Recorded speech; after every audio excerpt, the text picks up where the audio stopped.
Welcome to the Writer Center's virtual craft chat series, where we talk with writers a little bit less about what they wrote and a little bit more about how they wrote it. So it's my absolute pleasure today to welcome our guest author, Toni Ann Johnson, who wrote this amazing story collection of linked stories, I should say, Light Skin Gone to Waste. And Toni Ann, thank you so much for joining us. And if you have your book handy, I just ask if you'd kick us off with maybe a little bit of readings that we have a taste of what we'll be talking about for the rest of this event. Sure. Thank you so much for having me, Zach. I have it pulled up on my screen so that I don't have to look down so much. So I'm going to read from the story, The Way We Fell Out of Touch. I'm going to start at the top of the story. This takes place in Monroe, New York in 2005, and this is Velma.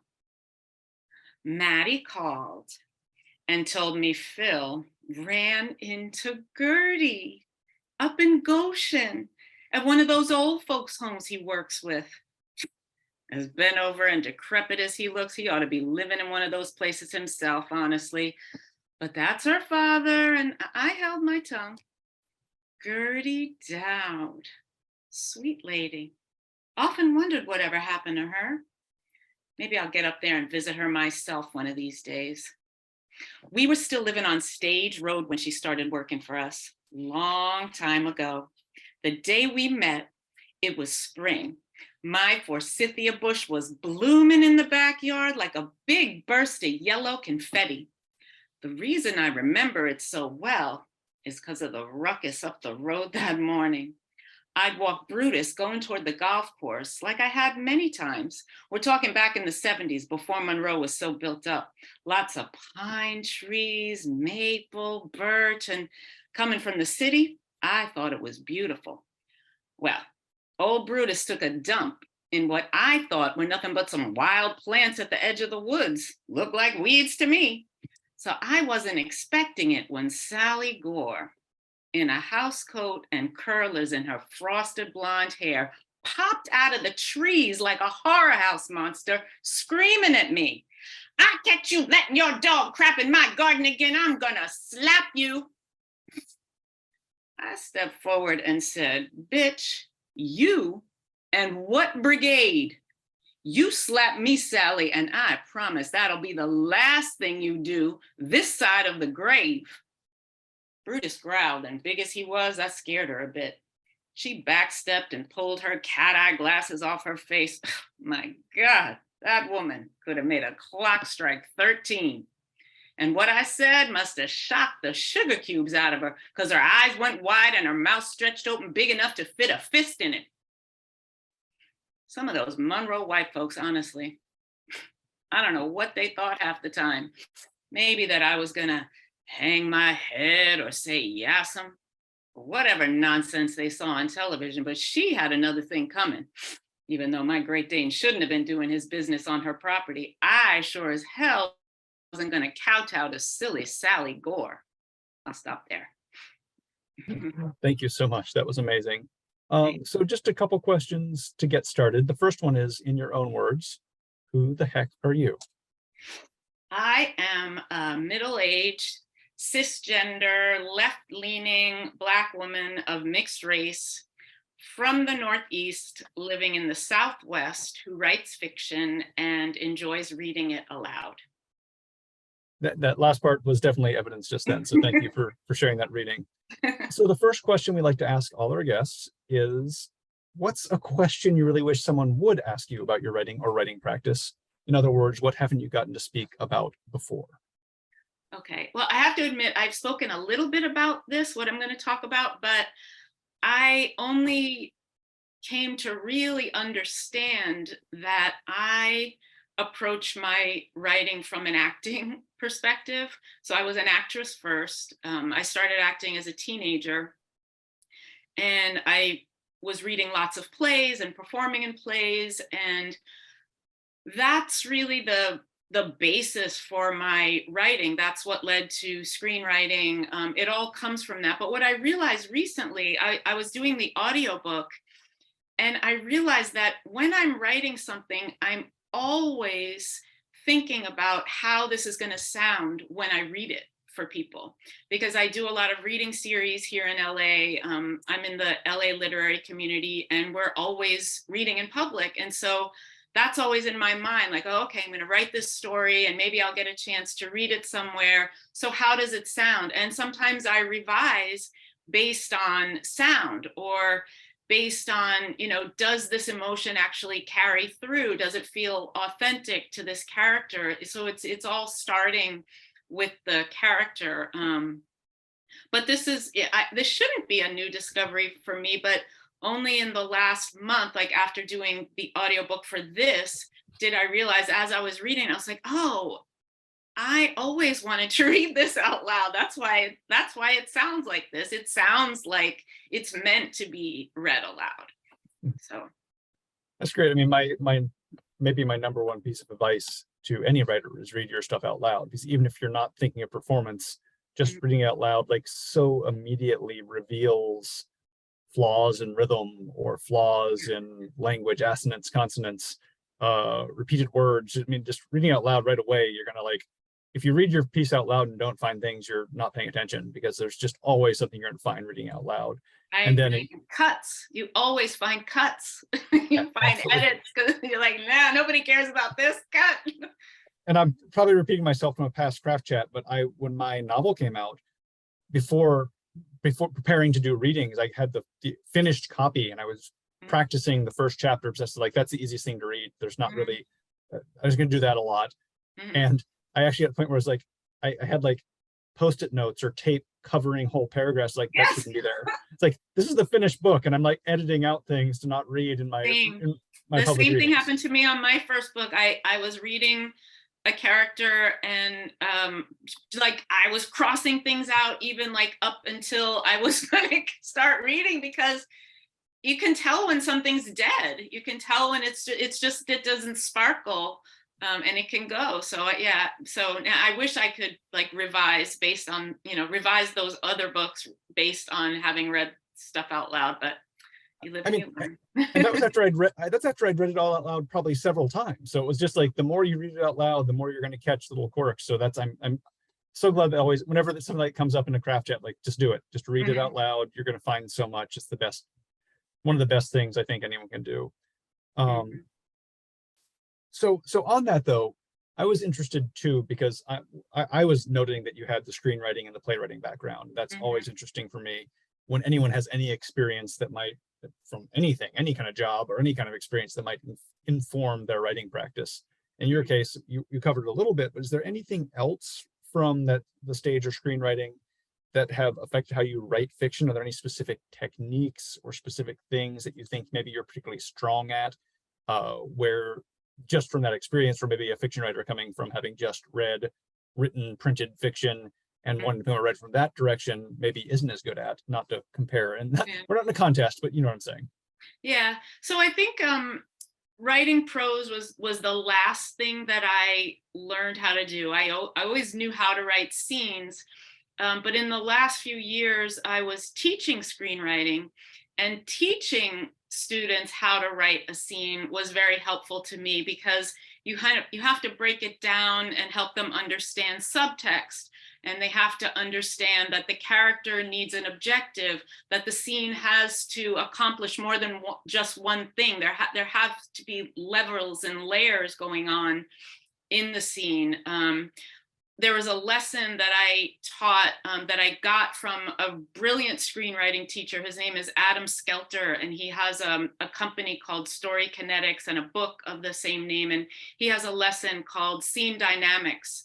And in that, he talks about how a character needs to come in with an entering emotional state. And by the time they leave, they should leave with a different emotional state. So if the character comes in and doesn't change at all, if they're still the same, that's not really an effective scene. And he talks about, the character pursuing their objective and what's the subtext. So all of that stuff really helped me with the scenes. And I think this book benefited from it, because I was teaching while I was writing this book for parts of it.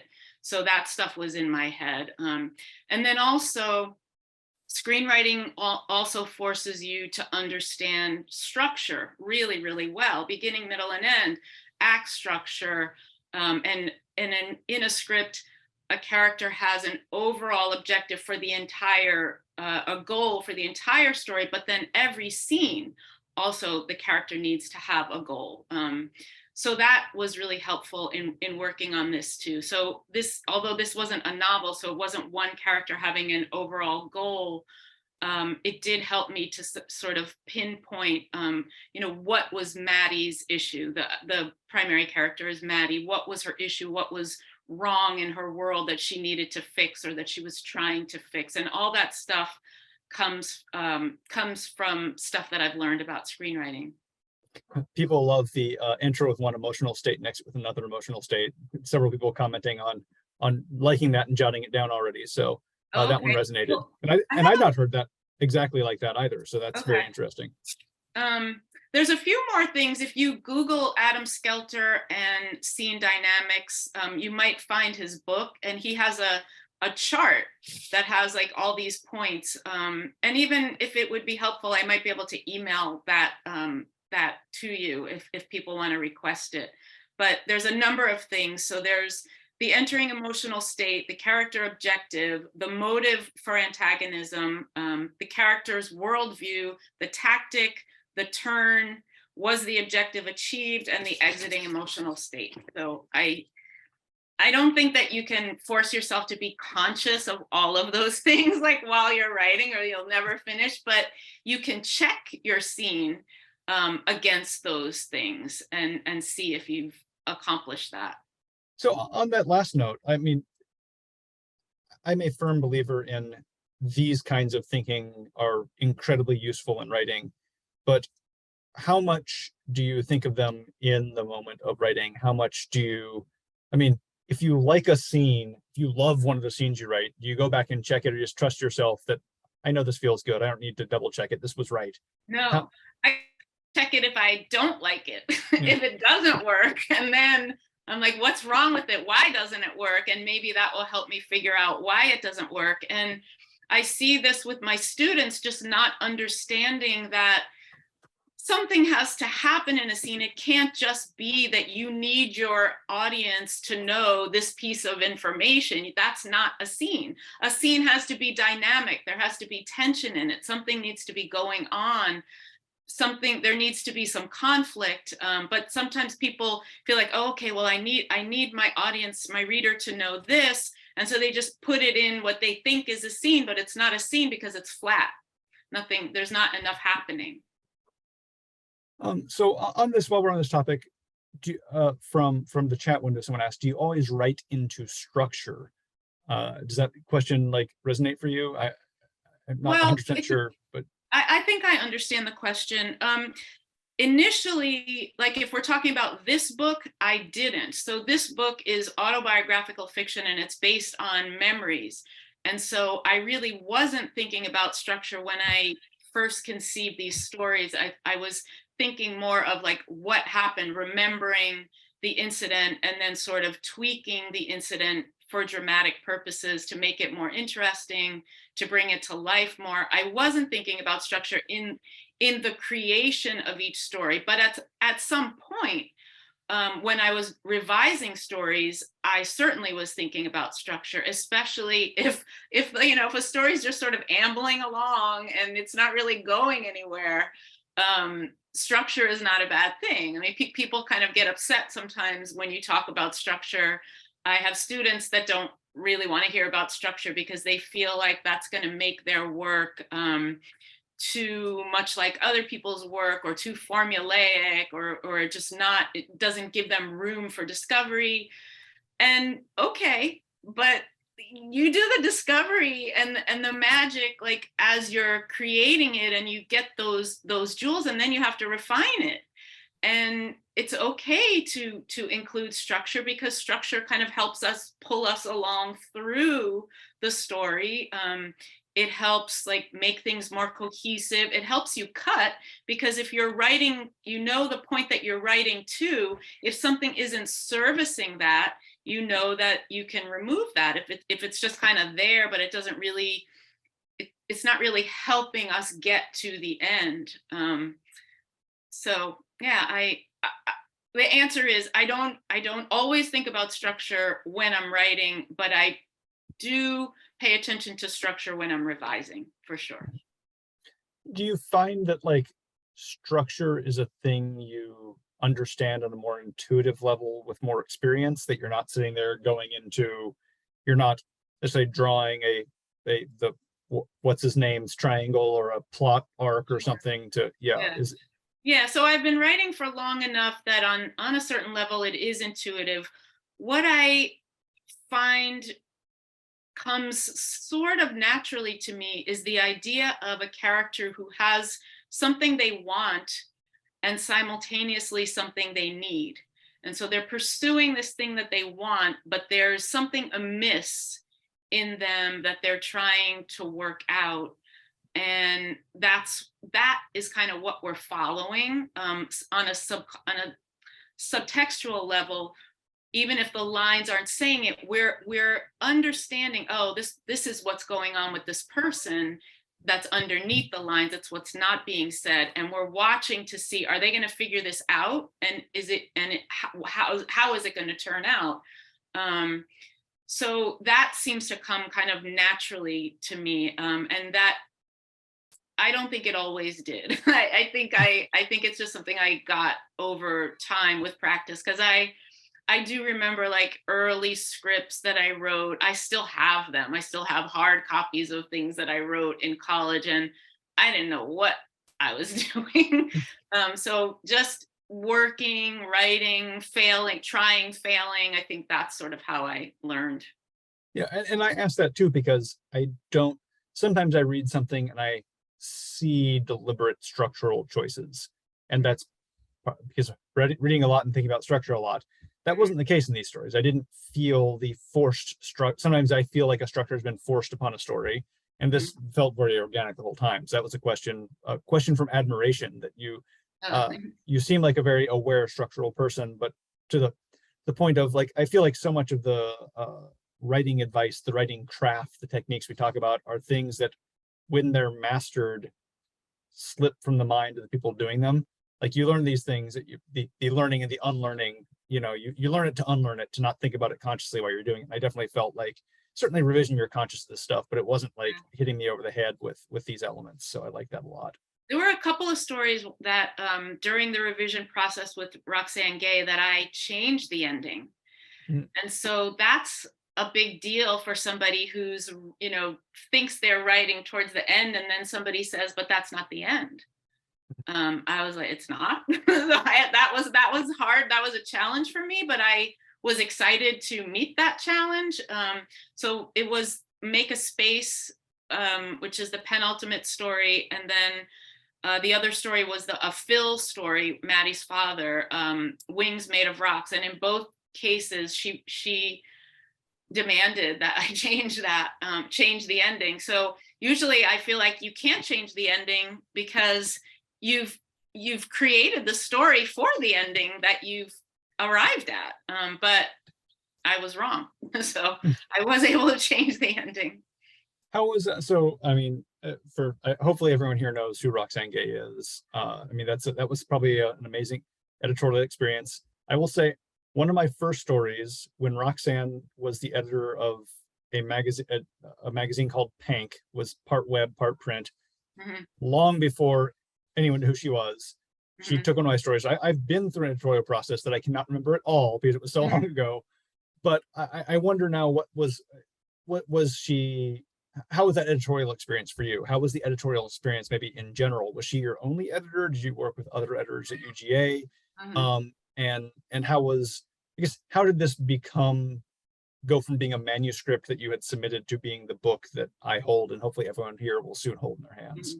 Well, first of all, I want to say you sent me that story and I loved it, and that's awesome that you got to work with her. She was my only developmental editor on this manuscript at UGA Press, but they do have like a copy editor, and then the managing editor at UGA Press, John Davies. So he did a pass, and then the copy editor does a pass. But in terms of real changes to the manuscript, it was only Roxane Gay. But there's a long process leading up to just getting it to UGA Press. So I was working for a number of years with an agent who had been an editor. And so a lot of the stories went through editorial with that agent. And in fact, there were twice the number of stories. So there were 2 novellas and multiple stories from different points of view that didn't make it into this manuscript. So that affected these stories too in some ways. The whole process affected each story. And then in developing it with that editor, some of the things within the individual stories that were pre-published changed, because those stories were going out, presuming that nobody knew anything about, these characters. And so there was more explaining going on in those stories, whereas I could remove, explaining where we are and who these people are and what they look like all the time. I was able to remove some of that for the linked collection. So it was a lot of editorial. And I worked on these stories in graduate school. So I had teachers also, like the input on the early stories. I finished a draft for graduate school in 2008. December of 2008 was the first draft of this book. It was very small, but it did have the same title, and it did focus on Maddie. There was also a Susie story, but it was mostly Maddie, and the other stories came later. And it's always interesting to see the life cycle, especially of a story collection, because they're individual pieces that were, as you said, separate. And in this case, going to link, that was actually, I've never done link. My stories are absolutely unlinked. There's no connections between them other than mild weirdness. So it's fascinating to me to think about the fact that you had to go remove sort of the exposition elements of some of the stories because you'd already established those characters and backstories and things like that in previous stories. There's no need to repeat them. Right. So I wonder if that's a normal process. I have a whole new series of questions for the next time I have a link story collection. So thank you. So back into the chat window, I think this was a question to our previous line of discussion, which was, do you follow one particular structure? I mean, do you sort of do, I guess, maybe the 3-act structure of film and playwriting, or do you let the structure be a little more organic when you're in a storytelling, a short story mode?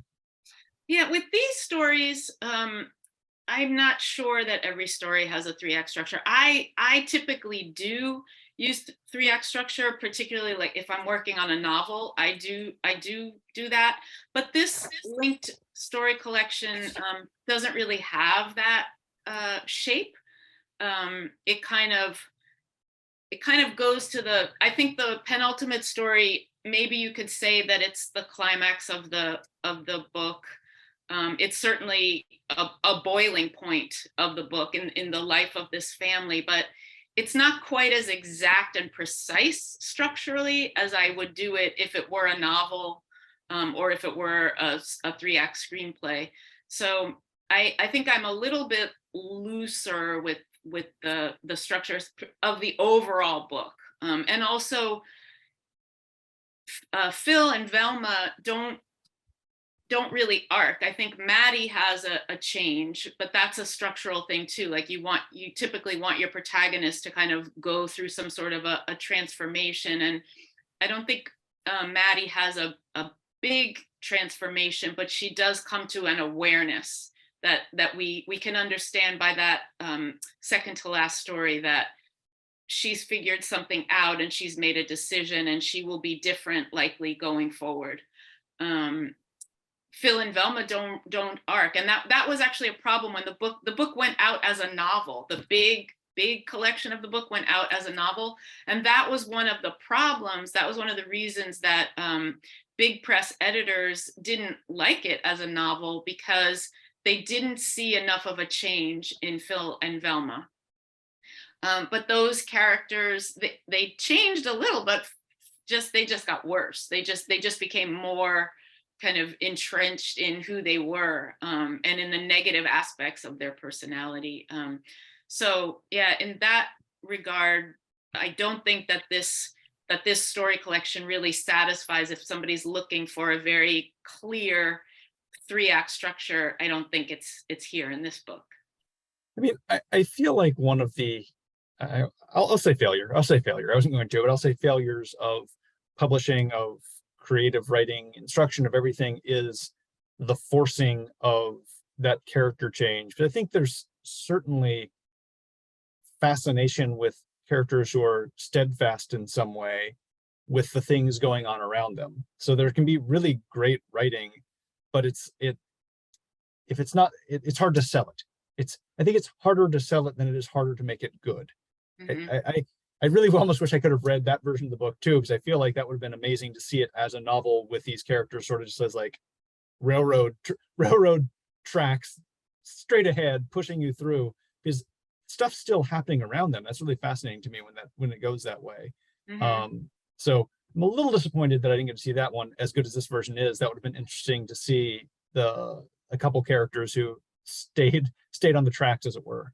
Yeah, I didn't think it worked as a novel. I went along with that idea because I wanted to sell the book, but I conceived it originally as a story collection. So when I was in graduate school, I wrote the first story, in that program, and I was reading other linked story collections that inspired me. I read Drown by Junot Diaz and The Lone Ranger and Tonto Fistfight in Heaven by Sherman Alexie, and both of those seemed to present a model for something that I could emulate. And so I wanted to kind of keep the same characters and recur. And I always wanted it to be a story collection. And then when we switched it to a novel, because it didn't have that structure, I just didn't get it. Because in my mind, when you have a novel, your character goes through a transformation, and my main character didn't seem to have enough of a transformation. It wasn't clear, and it was about so many other characters that the main character,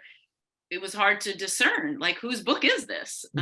So I actually do prefer the whittled down version, because it even though the collection starts with Phil and Velma's very prominent, I do feel like it's Maddie's story.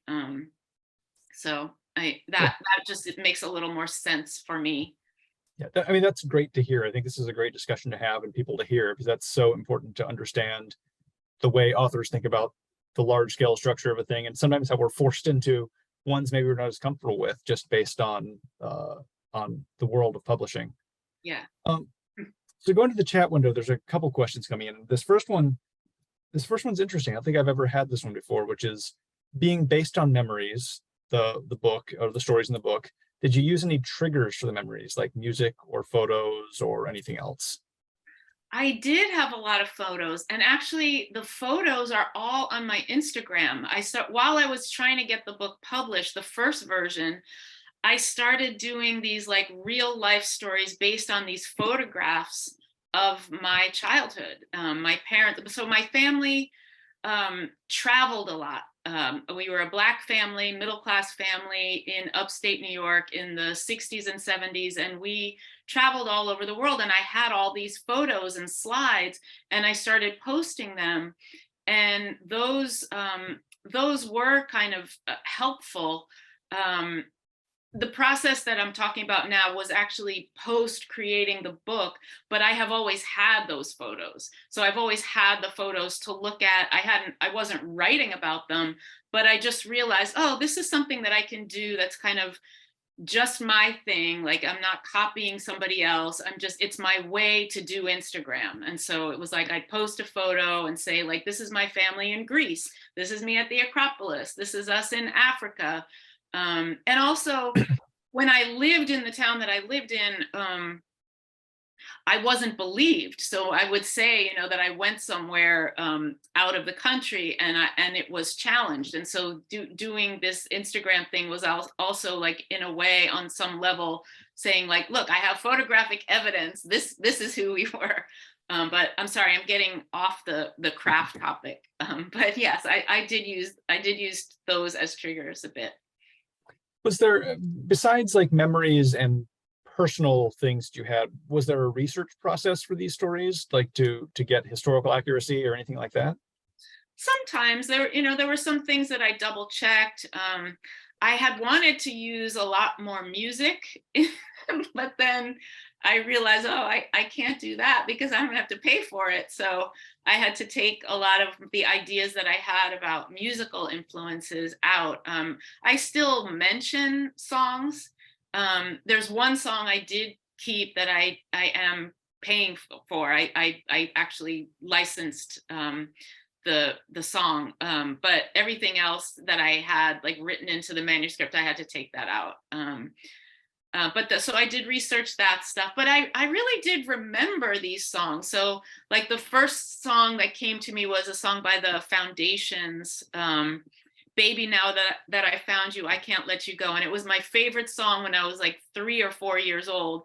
But I remember that. I remember singing it in the car. I remember hearing it on the radio. And so that was there. Some things like the year that a song came out, I had to double check and make sure that actually was out, when I said it was. I had to double check like some details about Monroe and where things were. And there is one mistake in the book. So when Phil and Velma come into the town, they see this airplane, this Korean war jet that's in the park, but that wasn't there when they came. So it didn't come until the next year. That's not a mistake. That's artistic license. We're gonna. Okay. But everything else, like I think, is pretty accurate. But when like it was too late for me to change that. The story was written. It was like moving on, and then I found, and I grew up in that town. I was born there. It was always there. Like I don't ever remember it not being there. So I just assumed it had been there, but it came the next year. So just little things like that. I did research and sometimes find out, if I made a mistake or not. And I think you make a good point that just don't use lyrics because it's a nightmare to try to license lyrics in a book. The music industry is not friendly to the publishing industry. There's no like fair use of a line. They will crack down for any bit of lyric that you want to use in a book, and then not pay the artists. So thank you, music industry, for being terrible in so many ways. Back to the chat window. What do you think about the relationship between character-driven stories and situational ones? And they want to make clear that they don't believe there's ever a clear-cut polarity between those two. I am such a character-driven writer. What's a situational story? Like, I don't even think in those terms. I guess the situation, just starting with a Black family moving to a white neighborhood. Sure, that's a situation, but it's based on characters. Yeah. It's still character-driven. It's still character. So it's not a sociology project. It's not a research paper. It's based on the characters. So that's still character driven. But like, if you give me an example of a situational story, like what does that look like? That where it's not character driven? What is?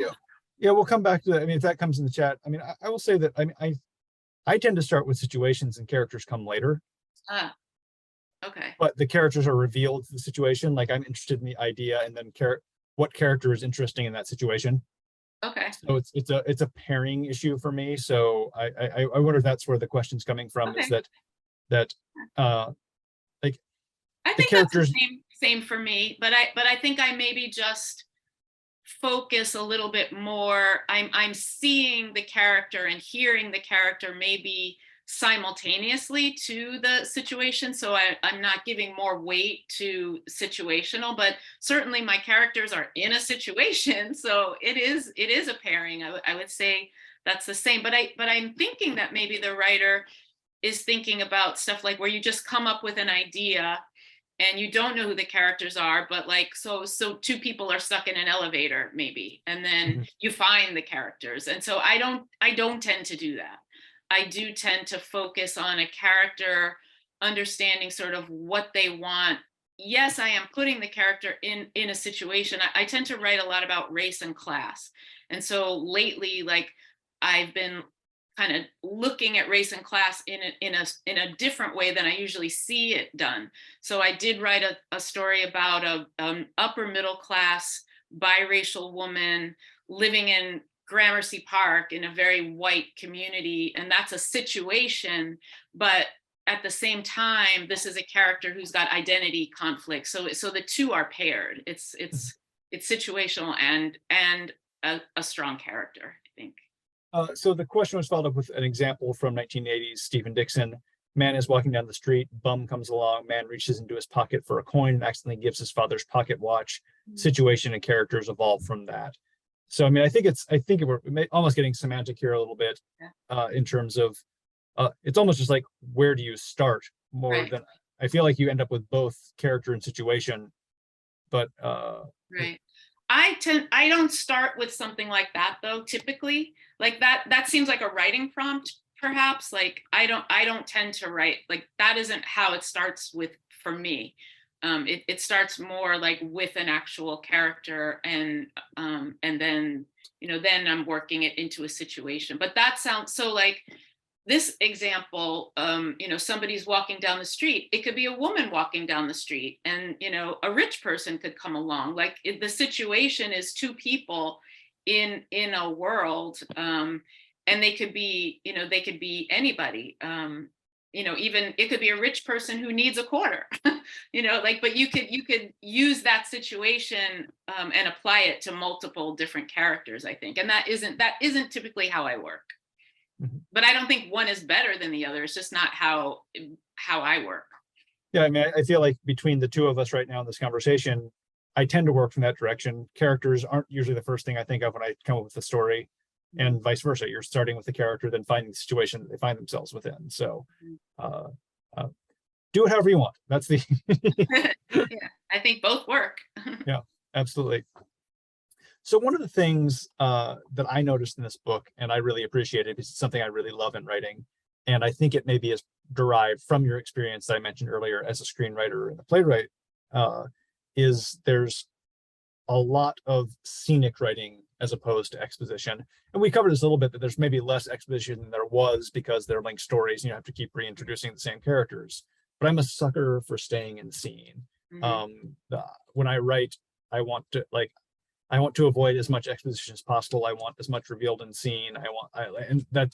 If I can believe I have a strength. It's a place where I think I have a strength in my writing, because I just want to stay in scene and see what happens in that scene. I don't ever want to step out of that into a long explanation of anything else that's going on. So where do your scenes come from, and how do you find them? How do you recognize the scenic ideas that are going to actually work and grow into a fully functional scene? Well, they come from the character and what the character wants. So the scene comes out of, Phil wants a divorce or Phil wants to broach the subject of open marriage or what, and the person in the scene with him, doesn't want what he wants. So that's where the scenes come from, like a character with a desire for something that they're probably not going to get within that scene. It's probably not going to go their way. Or maybe so like there's the make a space scene with where Maddie wants Phil to drive her somewhere. And that's the conflict. Phil wants something else, but it's always starting with character and what they want and why they want it and what the stakes are if they don't get it. That's what I'm looking at in scenes, and some of this we've already talked about before, but some of what I recognize like makes it work or not work is the level of subtext, the layers of meaning in the scene. If there isn't enough subtext or no subtext, it's not going to work. That kind of has to be there, and that also comes from my training, from my acting training, because actors are taught like you have to play the subtext. It's not just saying the lines. It's like, what is the meaning underneath the lines? And so that's something that I try to find when I'm writing scenes as well. And that meaning and that subtext comes from the character's desire that they're not articulating. So they're not telling you this is what I want. They're sort of, working their way around it and trying to figure out like how they can get it without being so obvious. So do you have any like tips or tricks for balancing good scenic writing, but still sneaking in the information? Because sometimes you just have to give information. If you don't give some Yes. information, then the best scene is not going to make sense. So do you have any tips or tricks or anything you're aware of when you're writing scenes in terms of actually including the exposition information you need? I think maybe so, and that's a great question. I think what helps is if you give the explanation to your character and have them have some kind of a strong opinion about it. So it's not just explanation, it's also revealing character. They're explaining something, but they didn't like it, or they're explaining something and they loved it. But as we're getting that information, we're also getting another glimpse into how does that character think? What's their worldview? What are the, who are they? Like you're getting that information from the way that they give you the information, that explanation. So that's a technique that I think is helpful. And it I guess if you're writing in third person and it's not close third, it might be harder to do that. If you've established your prose style as this is third person and we're kind of zoomed out and we're distant from the character, it may not be as easy to do that, explaining in character. But if you're in close third, you can almost, it's almost like being in first person. And when you're in that point of view, you can definitely give the backstory, the explanation, or what's going on. You can give that character an opinion about it. And you hit on something a little bit earlier too, which I think is one of the most important things I heard when I was learning to write, which is especially in literary writing, quote unquote literary, whatever that means. Mm-hmm. Almost everything in that style of writing is doing more than one thing at once. Mm.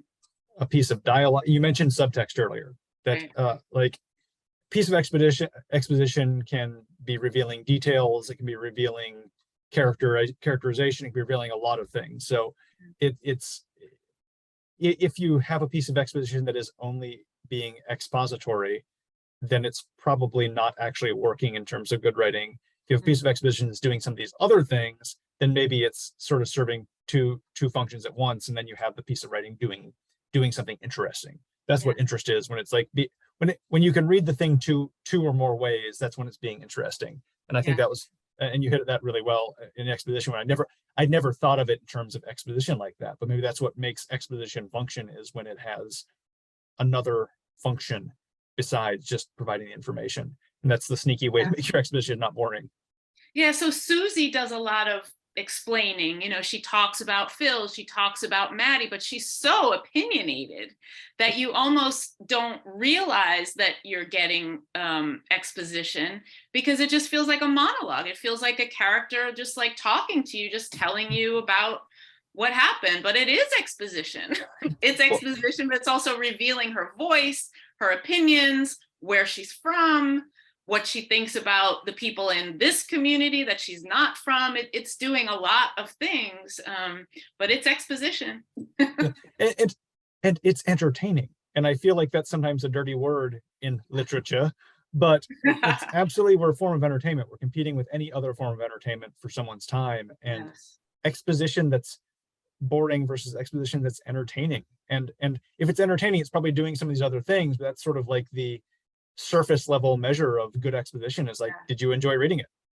And if you did, then, and if you, that's another thing, a place where reading out loud can help you with that, because if you read it out loud and you're bored by it, nobody else is going to enjoy it either. Like, you have to make it sing for you and make it interesting and entertaining for you. And if you're in a writing program, your writing teachers will really appreciate it if you make it entertaining. They don't want to have to tell you that this is boring, and they probably won't say it that way. But we have to read a lot of stuff, and so we want to be entertained. So really, like, make your prose fun. Why not? Absolutely. That's my big takeaway right now, to make the prose fun. So question in the chat, do you see scenes play out in your head when you write? And if so, does the screenwriting background help with that? I absolutely see the scenes playing out in my head. I'm in them. I'm like in the world.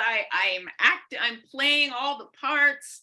I might close my eyes, or I might like just figure something out first and like go there, and almost like I'm going into a virtual world. And I definitely do that. I guess that screenwriting helps with that. I also think the acting helps with that too, because when you're trained as an actor and you're like on a black box stage, you kind of have to make it up. And I think that was what led me to screenwriting. Like I was used to sort of inventing and creating a world that didn't exist for myself. You know, you're looking at the fourth wall, but something else is there sometimes, or you know, there's a not a set, maybe there is a set, but if there isn't, you kind of have to imagine it. So, you know, all of that, I don't think you have to have been a screenwriter or an actor to be able to imagine the scene in your head, though. I think that's something you do it when you're reading. When you read a book and you're, you know, and the writer like tells you, you know, this is where we are, whether you're conscious of it or not, like you are seeing that scene, at least parts of it. You're seeing something. They're giving you something to like put you in the scene. So if you can do it when you're reading, you can train yourself to do it for yourself as a writer. You just kind of, you have to find what works for you. Like, you know, is it closing your eyes, or can you like write it down? Can you write down like what's in the room and just have like these, you know, little prompts for yourself? You know, however you have to do it, like you have to find the way that works for you to be able to see it. Sometimes you might want to smell it, taste it, hear it. You might want to just bring all of the senses in, and that helps you create the world of the scene. Yeah, I think too that I like, it's, for me, I feel like that sort of skill can come not just from having been a performer, but Sure. a consumer of visual media. I mean, and not, I don't mean putting on a TV show while you eat dinner. I mean, putting on a movie and watching the movie. And I think, you know, if you can train yourself to be a slightly deeper watcher of TV show, a movie, anything. And I'm not talking high film. I mean, put on an episode of like MacGyver from 1991 and watch it closely and just see what the visuals, I mean, whatever it is, Mhm. like that's a skill you can develop without having had the background. Yeah. I've never been an actor. I wish I had some of that experience, but I think it's useful. I think it's incredibly useful. But I think you can certainly be a person just consuming that media in a slightly more careful way than a casual viewer. And that's hugely beneficial in a way to understand how scenes are built and how visuals come into play, details in the case of writing and things like that. So just also pull up a movie, pull up a TV show, and watch it a little more deeply than you maybe would have otherwise. Yeah. And if you're an auditory person, if you can learn by hearing, I think audiobooks also help your imagination call up those images and stuff when you hear it read. Mhm. So there's a new question in the chat, and I was just reading that. So to our earlier point, prompt writing easily turns into stories, Dixon, Grace Paley, and Chekhov. This process doesn't start with thoughts about structure. As your different stories evolve, how does your awareness turn to a focus on structure? Or how does your awareness and focus on structure occur?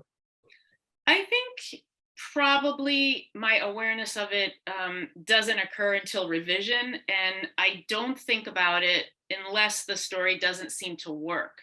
So if I have a story and it doesn't really seem to go anywhere, or it doesn't really make a point, then I will start to think a little bit more about what's missing structurally. What beat have I left out? So there's one thing that I learned from, and this is something I see one of my students on here, Shiley. So this is something that I taught in our class at USC. We read John Truby's book, and he has this thing, the 7 steps of story structure. It's not just for screenwriters, it's for novelists too. But the one thing that really clicked for me was the step of self-revelation. When the character finally understands what they're issue is, what their need is, so like we're going along in the story and there's this subconscious layer, and at some point the subconscious comes into the conscious mind.